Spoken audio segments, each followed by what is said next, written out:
Hello everybody and welcome to Tiger Tales The Lost Stories, a second channel, kind of a brother channel to Tiger Tales. If you want to hear my third person fan fiction driven with some original story content, go check out Tiger Tales. That's where I started doing this, where I adapt my fan fictions and original stories into audio, like book, like drama videos with voice acting and the sorts. And you guys can go check that out. With lots of different fan fictions of Ben 10, Power Rangers, Pokemon, Digimon, Walking Dead, Buffy the Vampire Slayer, and so much more. Now, my original stories will be going on that channel as well. But there is one huge difference to this channel. That's perspective.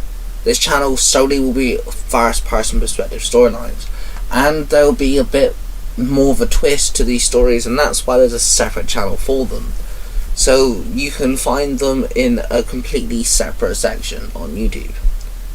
So before we dive in, I do just want to say welcome. And if you're here, consider subscribing, and let's get the numbers up. Today I give you a story that's actually linked to Tiger Tales itself, and is actually very, very connected to Tiger Tales itself. Some of you will understand exactly what's going on. Maybe you're new here and you have no idea, but either way, I hope you enjoy. So let's dive in with something brand new, with Archives of Laughter and Darkness, the story writer. I am a storyteller. My name is Tyler Martin Stewart. I was born on the 5th of August, 1998. Not that any of that information is of any of importance. I am a story writer. My job is to overload my imagination and physically put it into words. I have not decided whether that is a good thing yet. I have delved into my own lore, my own stories, and those tales made by others. Power Rangers, Kamen Rider, Marvel, DC, Pokemon, Digimon, Naruto, just to name a few. I have spent so long in stories, I have found it difficult to find the margin between reality and fiction. I spent days in a coma-like state as my mind raced through fight scenes, love blossoming, sibling rivalry, mourning over the death of someone who doesn't exist, gasping as the hero makes their final act stand. My brain aches when I don't think of my stories. The pages call my name. The pen cries like a baby needing food from its mother. I take each day painfully. Each day drags on and on. The only time I time travel is when I make my hero jump through time. I have walked in space, I have crossed dimensions, I have slayed dragons, I have led an army, I have died by the teeth of walkers, and I have summoned the legendary Dragon Zord. I have spun webs with the 2 fingers on my hand. I have yelled the almighty word of Henshin, and I have died multiple times. I have cried and I have laughed in many voices. I am a story writer, a storyteller, and it is slowly killing me. I have forgotten to feed my body, give it rest, let it hydrate, let it love, release the tension. I have forgotten the existence of my loved ones, and I have had withdrawal symptoms like a sad, pathetic, lonely drug addict. But the cracked lands of my mind is my cocaine, and I am a story writer, and I love it. It kills me so. But I am in love with writing stories. I've been given the chance to mold other people's stories as well. Mark gave me the ability to write the character the Red Cornish Ranger in a collaboration a few times. I love using him. His powers fascinate me. His backstory's intriguing. I designed the suit for Mark. I spent time with this Power Ranger. I gave him life, and all I can hear is Kernobus Ficken, Kernobus Ficken, Kernobus Ficken, Kernobus Ficken. Those words mean nothing to anyone, and I understand. But of course I understand. Mark was clever in making that morphing call out, and I love it. It's unique, and it means something. I even used it more than once. Mark makes one character, and I have several stories spinning off of it. The multiverse holds many wonders, and I love the multiverse. It is the seed to my insanity. The concept holds the theory that for every decision made, there is a universe where the other decision was made instead. That equals down to the slightest difference in molecular structure of how ice is formed, of the color of the sun. There's a universe where I was born a female, a universe where there is no females, a universe where there is only females, a universe where my stories are written by another fool not worthy of their greatness, a universe where maybe I'm not insane. A multiverse is a fantastic tool made for fools like me who need a story pad to stand on. Now enough of my ramblings. I placed down my diary and got out of bed, my calves aching, the muscles in them tight, joining the muscles to my neck. I slept funny the night before. My body was taking the blunt end of the beating for it. I made my way to the kitchen and placed the kettle on, and placed my mug before it. Not a stereotype, of course, but me hating the bitter taste of coffee, I added the boiling hot water and added a dash of milk with the tea bag. Yes, there is a correct way of making a cup of tea. Tea bag first, milk in second. But why oat milk? I get rashes if I contain too much dairy product, and oat milk was the only milk I liked the taste of. I drank my tea as I started writing. I was in the middle of writing a love scene for Jordan, my Red Lantern. I made her gay. The voice actress told me she was comfortable doing so. I had written a full-blown rated sex scene, and then doubted myself, so I got rid of it. After writing the scene, and of course making it a bit more 12 rating, I saved the chapter, and then I got dressed and headed out for a walk. I walked all the time. It was like my legs moved. It made a chain event happen in my brain and turned the cogs within my mind. I walked down the same path as I always did, and ended up in the corner store. I got myself a snack and saw that they had a sale of notepads.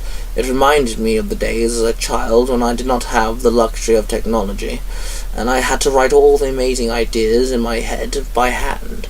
So I picked one up and bought it with my snack. I snacked as I walked home and examined my new notepad. It was ring-bound with a yellow cover, which had a white border going around it. I walked into my home and instantly started writing in my new notepad. I made notes about Jordan's story as the Red Lantern. I also made the note of the Zords that I used so far in my Power Ranger stories. I quickly realized my pen was running out, so I began my search for another. I could not write until I found a pen, but nowhere was there a pen. I quickly rummaged through the drawers and table stands to find a pen, but I finally found one in a box, hidden in the wardrobe. It was filled with childhood memories. The pen was black and gold, with a fine fountain tip. I tried to write with the pen and managed to write a whole page of new details about Ace, a character that I had intended on placing in every story I had, in every universe, but yet they're all the same person, the same Ace living in each life, through something called the color matrix. I had all the details written down when suddenly the pen exploded. Ink spilled everywhere all over the page, soaking through the pages underneath. I gasped in shock, and I tried to save my new notepad, but it was no good. All my new story-driven information smeared, lost in the sea of ink, blending in the same liquid that formed the words I had left on the page. I growled in frustration as I threw the ink-soaked page across the room. Then I dragged myself to my laptop and I started typing, trying to remember the words that I wrote down, but it was like I wrote the words. As I did, they left my brain. I sat there, rage-fueled my mind, not allowing me to remember. I slammed my fist on my laptop, then again, with a bit more rage flowing through me, then again, with both my fists. Then it was almost as if I'd beaten the life out of my laptop, as the screen went glitchy. Then green and blue, then went all black. I pressed the power button, then pressed it again, and nothing happened. I had just murdered my laptop, the founder of my story writing, my Pandora's box, so to speak, and it sat before me without a spark of life. I sat there with the rasp in my throat, my tongue suddenly tasted of sandpaper and cherry cola. "Wow, you are so pathetic," Oculos muttered. I turned around to see him sat on my bed. "Quiet, you," I barked at him. Oculos sat there with a grin on his face. His eyes were red, meaning his mutation was activated. His strength had doubled, tripled perhaps. He was a complete figment of my imagination. Why was I entertaining this? "Why don't you just quit now? Tyler, old body boy? You're gonna fail at this mission, so worthless, it's actually stupid," Oculos told me. He stood up and walked over to me. "Fuck off," I barked. Then Oculos grabbed me by my throat, and suddenly the ability to intake oxygen was lost to me. I felt his hands squeeze my windpipe. I started gasping for life. I fell out of my chair and onto my knees. Oculos pushed me to the floor, still holding me by my neck. My body could no longer handle the lack of air. My vision went blue, the grip on my throat, and oxygen was lackluster. Suddenly, the grip on my throat relinquished, and oxygen filled my lungs once again. My vision returned to me as well. I managed to climb to my feet, and Oculos was gone. I walked into the kitchen and got myself a glass of water. I stood in my kitchen sipping the cool water as it relinquished my painful throat. "Wow, you are a sad excuse for a man, aren't you? Your aura is all over the place," a woman's voice said.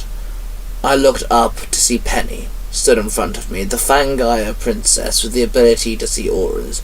Again, my mind playing tricks on me. I had to find a way to write. I needed to calm my head, silence the voices. "You are not real," I whispered, looking at the floor. "Your aura is all over the place. You know, you created me, you assigned colors to different auras. Red is Fangai's, green is Power Rangers, etc., etc. So let me question you on this. What aura is dull gray?" Penny asked me. "I never assigned the color gray," I muttered. I then stood there confused. Why was I entertaining my insanity? You are dull gray. Your aura is everything and everyone's lives. You make everything dull," Penny sneered. She walked up to me, looked straight into my eyes. She did not blink her eyes, showed me her soul, and I could feel her burning her eyes into my own. "Go away," I yelled. I threw the glass of water at the wall, and it shattered on impact. The water all over the cream paint, now painting a picture. I stormed out of my home, my mind swirled in places. Characters, love stories, fight scenes, transformation sequences. I walked out onto the street, and the noise of the cars filled my ears, which made things a little easier. I walked around the street aimlessly. I stopped by the traffic lights, and I waited for the green light to give me permission to walk across the road without being hit by someone wielding a full-wheeled death machine. I suddenly felt a rubbery sandpaper-like tongue lick my hand. I looked down to see a dog sat there, then I looked up to see Jake stood next to me, the man more dangerous in the real world than the world of the Walking Dead where he originated from. I noticed the machete strapped to his belt. Don't worry, I won't use it. On you. It's easy to end you. Careful. You might like how you taste, though. Jake smiled at me. He then walked around Apocalypse, the dog, and walked behind me. You're fake, you are not real, I muttered to myself. You know the most dangerous thing about living in the world of the living dead? It's living in the world of the living. Jake sneered behind me, then pushed me hard, making me stumble into the traffic. A car swerved around me and honked their horn. As I fell onto my knees, my hand got stabbed by a piece of rock. I stood up as more cars halted in their path. Some of the drivers were glaring at me. I turned around and found no one there. Jake and Apocalypse were nowhere to be seen. I walked across the road and carried on down the street. I walked past a restaurant. There was a few tables placed outside, bathing in the sunlight. One table had the 4 mutants for hire boys sat on it, all of them glaring at me. I rubbed my eyes and glanced back at the empty table. I scurried away and found myself walking past an abandoned building when suddenly I could hear Zenoku's flute, which only meant one thing. I walked into the abandoned building and ran up the steps, which led to a door. I barged through the door and stepped onto the roof, where Logan stood playing his flute knife. I walked up to him. "Hello, Logan," I muttered. "Hello, old friend. How are you?" he asked me. "I am lost and confused, and I keep going insane. Or maybe I am insane, and now I'm talking to you," I told him. I told one of my most unique and beloved characters I had ever made. "Well, we wanted you here," Logan told me. "What does that mean? What do you mean by you wanted me?" I asked him, and he stepped closer to me. "We've been trying to kill you, Tyler," Logan admitted. "What? Why?" I asked harshly. "Your mortal body cannot comprehend the things we need you for. You are a storyteller. We need your help," Logan explained. I took a step back. "And me dying helps you?" I barked. "Well, yes and no. We need you dead so you can talk to the boss." Logan grinned. "And who is your boss?" I asked him. More and more confusion drowned into my brain cells. "Sparks." Logan grinned. I stood there in shock. Sparks? The name that always plagued me. I could see him in my mind, clear as day. I could see his red, spiked hair, the bright blue sky eyes, and his hands full of lightning. But he wasn't real. He was the story I could never write, the image in my head that I could never delve into paper. "Yes, he is," Logan said to me, as if he was hearing my thoughts. I looked up, and my eyes became wide. "Sparks is real. Unlike us, which is your mind breaking, your desperate subconscious trying to kill you.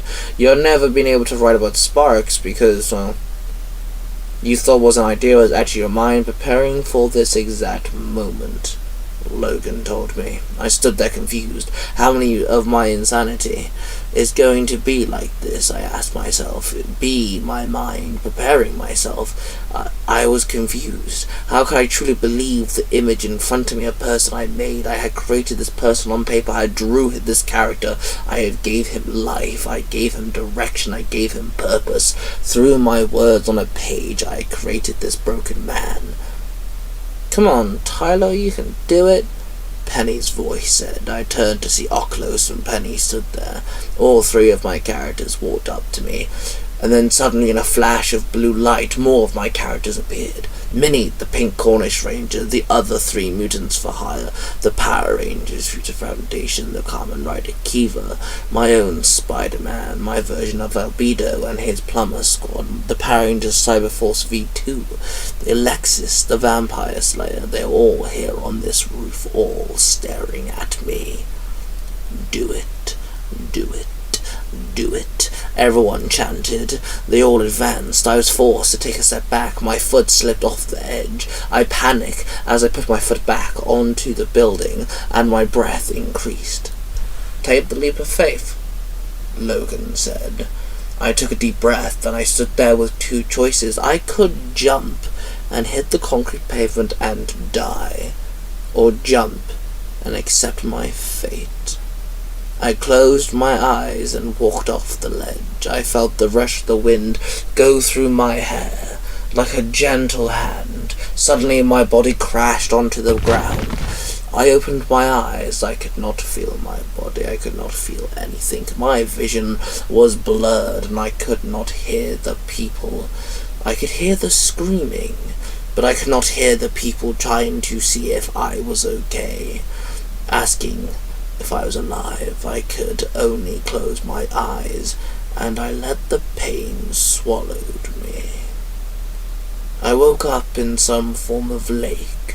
I looked up and saw the sky. It was a beautiful mix of blue and orange. I stood up and checked over myself. My body completely fine. No marks or bumps, no scrapes, and I wasn't bleeding from anywhere. Me standing would have suggested none of my bones were broken. I walked through the shallow lake. No end to it. I only saw one thing, and that was some form of small rock island. I walked up to it and I climbed on, and then I scanned the horizon. This lake went for endless. "Hello," I shouted, but my voice fell on silence. Suddenly someone appeared beside me. "Hello, Tyler," he said, looking at me. It was a white figure, cloaked, wearing a white mask. "Who are you?" I asked. I realized I was not scared to talk to this being. "You know who I am," the figure replied. "Sparks," I muttered. Then the white cloak and mask disappeared, and the red-haired boy with the gorgeous blue eyes stood before me. "Hello, story writer." Sparks grinned. "So it is true. You need me," I said questionably. "We do." Sparks nodded. "Who is we?" I asked. Then suddenly, in the lake, more white-cloaked figures with masks appeared, surrounding us. "We are the Mysteries. We are the multiversal protectors, and it seems like you have a unique talent to not only write stories, but to keep all that information. We need you," Sparks said. "To do what?" I asked.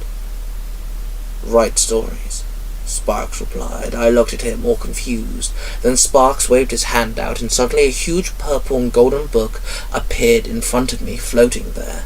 "This is the Book of Tales. Whoever writes in this can create universes, worlds, people. I need you to start doing that. And I need you to write a few things," Sparks told me. "But why can't you do it?" I asked him bluntly. "The book is a powerful multiversal tool. It chooses its writer, based on their imagination. And you have a great mind," Sparks replied, gesturing me to take the book. I walked up to the huge, thick book and placed my hand on it. I felt a surge of energy rush through me, and suddenly the floating book laid flat. It opened all by itself, and suddenly a table and chair appeared, both made out of grey stone. I looked back at Sparks, who looked at me and nodded. I sat in the chair, and a black feathered quill appeared before me. I took it and looked for the ink, but found none. So I started writing anyway. The pages were rough but smooth, and the ink seemed to be endless coming out of the quill. I wrote a story, and I kept writing, till I wrote a full chapter on one big page. I called it Power Rangers Future Foundation, Chapter 1. A new age is upon us. I turned around to see Sparks. The other members of the Mysteries had vanished. "I need to place a few people in your stories. Members of the Mysteries. Just to keep an eye on things. You're creating universes, actual people's lives. I need to build an army for a war against a multiversal race of gods, whom I might have annoyed," Sparks said to me, scratching his side of his head. I will write them in, I told Sparks. Good.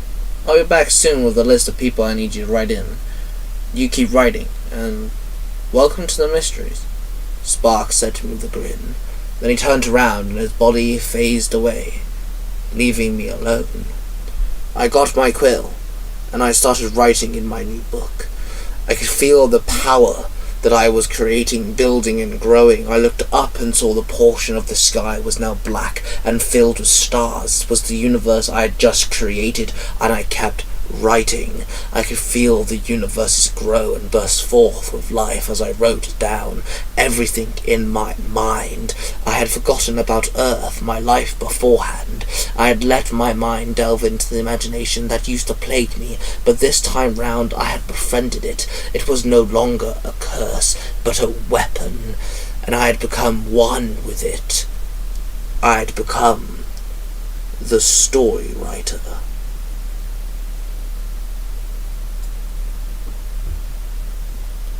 And there you have it, guys. The first story on this channel. If you enjoyed this sort of content, then please consider subscribing, as this is relatively new to me. I don't really write first person, but I do want to try it. And honestly, it was actually Cosplay Dude 637 and his original story, the order he's been writing that first person, and that kind of got me thinking about doing it myself. So you could check him out. A big shout out to Mark, the Cornish Ranger, as well. They're both my bros. We are the 300 Bro Studios. But yeah, go check out everybody. Go check out Tiger Tales as well. There's so many stories on there already. We're almost at 100 videos on that channel. So yeah, please go check that out. That's where you'll find actual fan fictions and original stories in third-person perspectives. So many different stories that I'm sure everyone will find something in there. And yeah, thank you everyone for listening. It was so much fun writing this and recording this. It's a little different to what I'm used to. That being said, don't forget to subscribe, and I shall see you guys very soon.